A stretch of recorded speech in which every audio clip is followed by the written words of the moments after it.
Good evening, Mr. Bond fans, and welcome once again, where thanks to a really swell bunch of people who support me on Patreon, people like Danny Lee and Braxton Hastings, I am talking about a 1999 film starring Pierce Brosnan called The Thomas Crown Affair, and I think it's always kind of interesting to take a look at what film projects Bond actors choose to do during their tenure as Bond.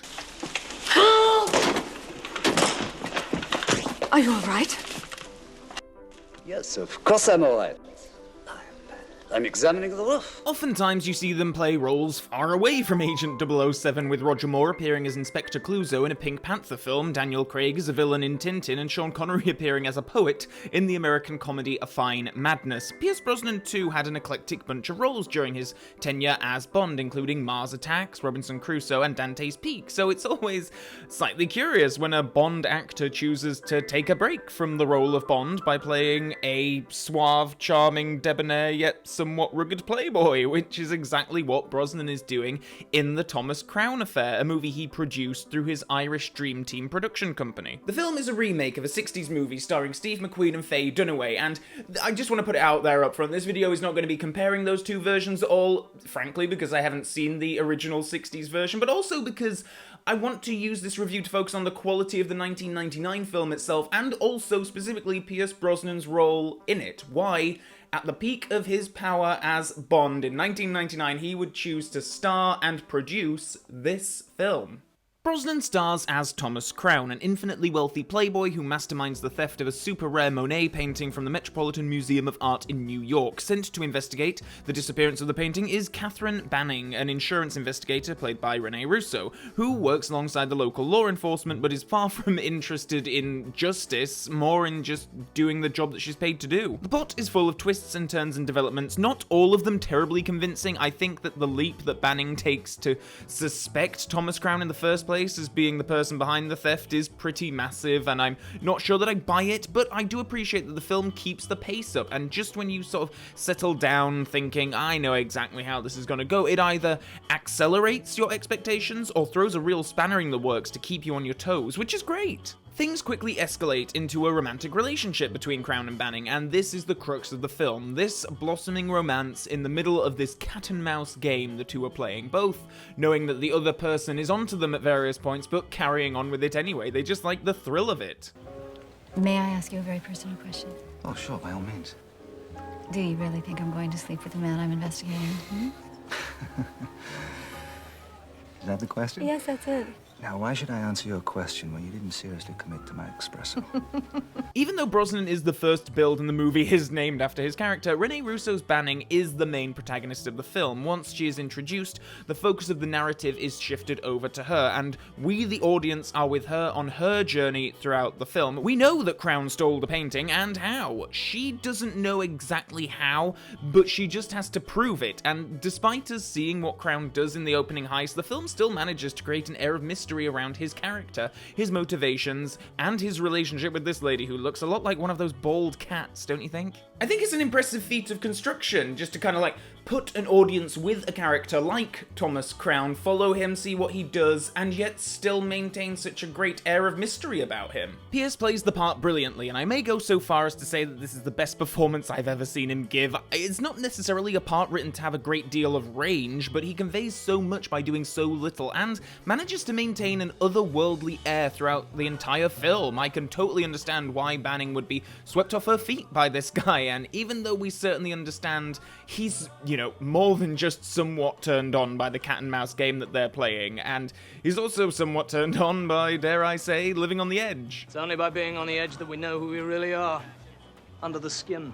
Despite that, he doesn't come across as unlikably arrogant. Obviously, there is an arrogance to him, and perhaps his moral compass isn't the greatest, but he's a super charming, magnetic presence on the screen and just perfect in the role. Despite, on the surface, being very similar to James Bond in terms of the various adjectives you might use to describe both men, Brosnan plays Thomas Crown very differently, so this never feels like someone just gave James Bond $1 billion and now he's a businessman or something. I did love this scene, though, at a black tie ball where Crown was rather suspiciously wearing his tie dangling down undone. This is apparently due to a clause in most Bond actors' contracts that stipulate that they cannot appear in tuxedos in other forms of media outside of the character of James Bond without the permission of Eon. But on the flip side as well, I don't know if the filmmakers of Thomas Crown would necessarily want Brosnan to be all dolled up like James Bond here anyway. I mean, that they wouldn't want to break the character in the audience's mind by having them think about James Bond instead. Of course, that doesn't work with me. I'm thinking about James Bond all the time. Just this morning, I'm pretty convinced I saw Roger Moore's face in my toast. From my relatively limited behind-the-scenes research, it does sound like director John McTiernan did a lot to really shape the film and the Crown character. The scene with Crown racing a catamaran was originally supposed to be him playing polo, which definitely wouldn't have been as cool or fun to watch, and indeed the heist from the original film was a bank robbery. Here, Crown is just after a painting, and this is totally the right move. It's clear that Crown doesn't steal the painting because he's driven by any financial gain he might get out of it. He likes the thrill of it, and, you know, he also appreciates good art, which is immediately more relatable than, oh hey, a billionaire wants another $1 billion. This is an elegant crime done by an elegant person. It's not about the money. While I'm just loving all over this thing, I do have to talk a bit more about Renee Russo and how much of a fun, warm, real, likable presence she is in this film. It would have been really easy for someone to take this part and just play a stereotypical, icy, cool spy lady type of thing, but Russo does so much more with the part. She has a great sense of humor, she looks fantastic, she's smart, but with that overconfidence, she makes mistakes. She feels so real, despite being a larger-than-life person with a super high-flying job. And just the chemistry between her and Brosnan is really something else. I adore these two on screen together, and I really do believe the passion that they're selling on the screen. If you ever see these two doing interviews in real life as well, that chemistry is very evident in their real-world relationship as well. Hello, my darling. I want to get lipstick all over. Hello, sugar. Oh my God, I'm so nervous. It's been a while. Come sit down. Give me a hug first. Look at You want to dance? Oh, I do. With you.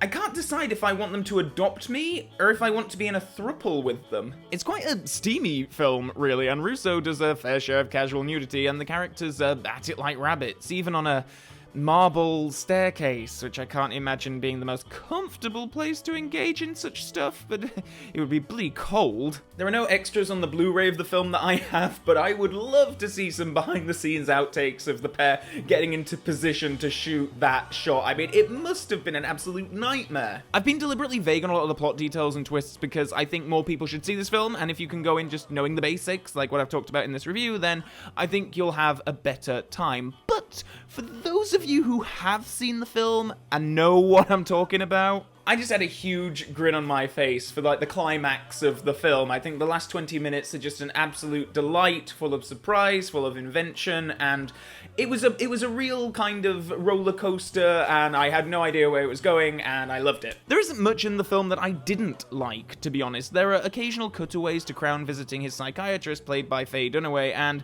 those are the only scenes that I didn't really care for. Dunaway comes across super unstable, like that therapist should be in therapy herself, and I don't know if we really get enough of her to understand why she's playing it this way, and to be honest, these scenes play more to me like they should be a deleted scenes special feature than anything else. Dunaway was obviously the co-star of the original Thomas Crown affair, hence her appearance here, I guess, but it just feels like a bit of tokenism that I didn't need, and I don't think it adds too much to the overall film or Thomas Crown's character himself. But I do hope that more people will go back to look at this film. It still holds up, and I'm very grateful to the people here who support me on Patreon that voted for this film over the other Brosnan films that there were to choose from in that particular vote. Honestly, I was so convinced that The November Man was going to win, I went ahead and imported the Blu-ray, because you can't even get it in the UK. But I'm so glad that I had an excuse to grab the Thomas Crown affair too, and talk about it on this channel. It's a super fun, romantic heist movie, and if you're a fan of Brosnan,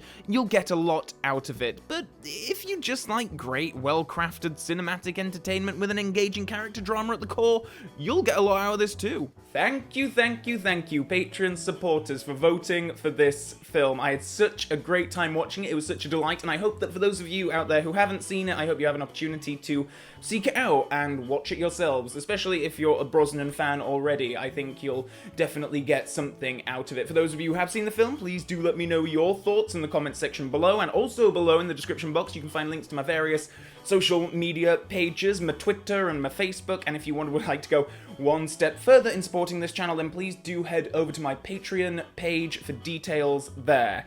And with all that said, until next time, Spy fans, so long for now.